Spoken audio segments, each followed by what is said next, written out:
Good morning, everybody. Happy Tuesday. Let me know if you can hear me all right. Always checking. um, Sitting outside. It's Tuesday. I think people think I'm a little crazy because I came out to this little public table and I put all my stuff out, and I feel like people were like, "She gonna sit out here and do work?" Yeah, that's what we do in Michigan. Just kidding. Um, well, let's see who. Oh wait, I forgot to put my little Flourish guy up. Oh, now it's overlapping. All right, there we go. Much better. All right, now let's see who joined us this morning. We have Kimberly Jackson. Good morning. How are you? We have Vivian Davis. Good morning. We have Claudia Marsh. Good morning.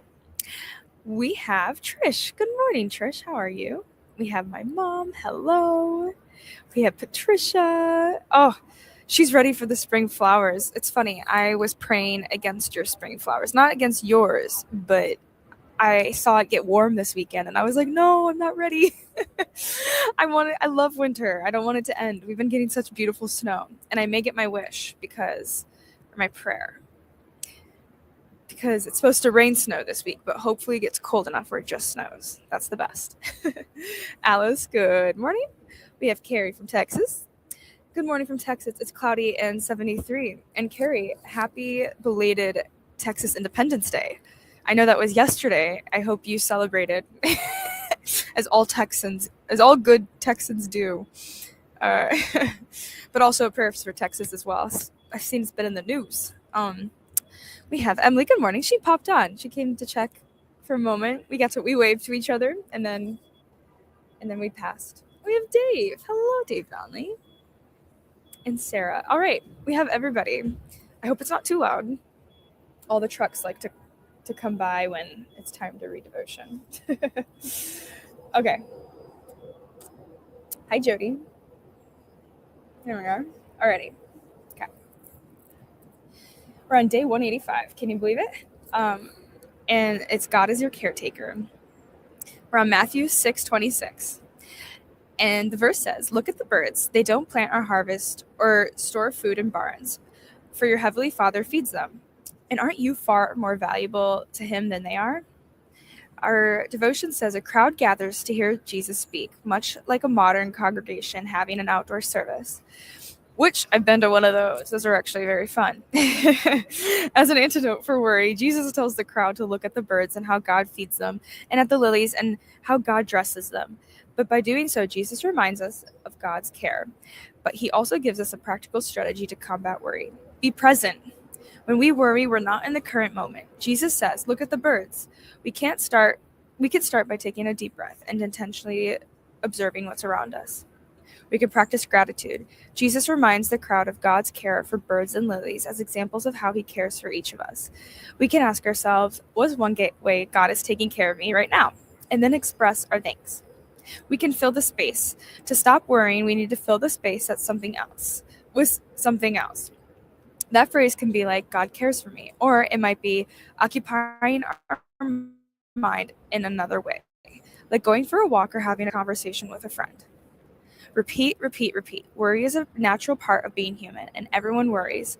We get frustrated when we do the hard work of getting out of rumination, only to find the same thoughts come back. When we start worrying again, we can repeat the first 3 steps. God has taken care of the birds and the flowers, and he promises to do the same for us. So God, thank you for taking care of the birds and the flowers in me. What's a worry that you have right now? A worry. It's nice to not have a worry this morning at the moment. But if you do, give it to God. God can handle it. God can take care of all of it.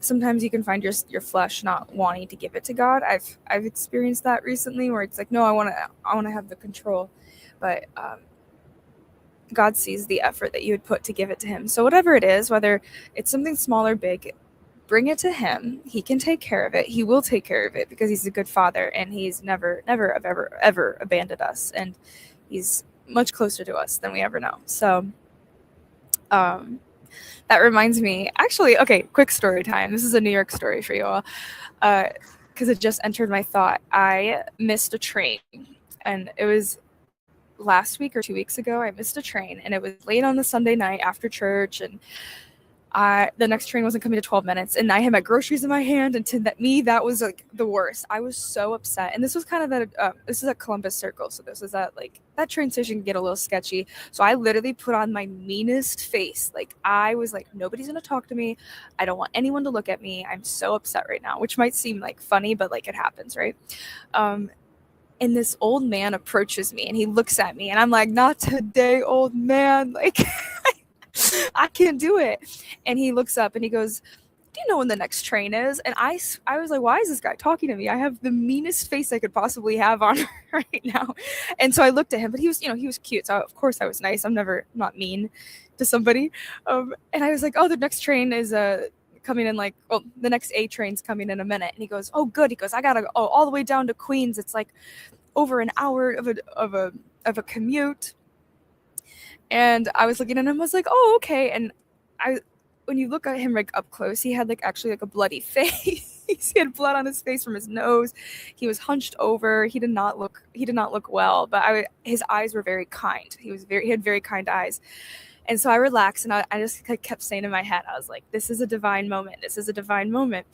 And then, so we started talking, and he tells me he has a bad landlord, and he's kind of like homeless, but his nose was bleeding from cancer. He's like, this is skin cancer. And he goes, are you a Christian? And I said, yes, I am a Christian. And he was like, can you pray for me? Sorry, this is a bit of a long story, but I just remember that moment, like all of my anger melted away, all of my situations, like all my worry melted away, because I was reminded, like, this is what we're here on earth for. And I wasn't like judging him, but you're just on the subway, you're trying to I'm a young woman, you're trying to stay a little tight and not talk to people sometimes.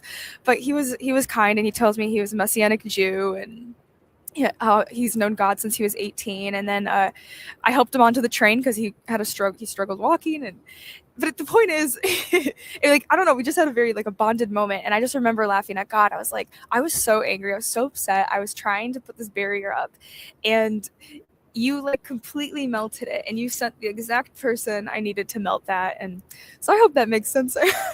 I'm watching things play in front of me right now. So anyway, even if you're holding on to things, even if it's the tiniest little thing, give it to God, and if not, God's gonna bring someone to get you out of it. So anyway, Sarah says, holding on to your worry does not control this. It does not control the situation. If you're holding on, the enemy is lying to you. Do not hold on. Give me arms to pray with instead of ones that hold too tightly. Jody Glenn says that's beautiful. No, I'm telling, he was so cute. He had the kindest eyes, and I have prayed for him. I call him the Messianic Jew I met on the platform. I think one day we'll meet again in heaven.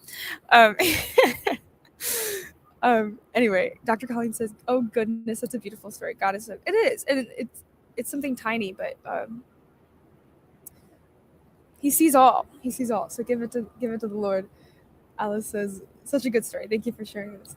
It was God. His face came into my mind, and I said, oh, we're story timing today. Anyway, okay, y'all, it's 8:30, so we gotta go. Have a wonderful Tuesday, and I will see you Friday. Go be in the hands of Jesus. Peace.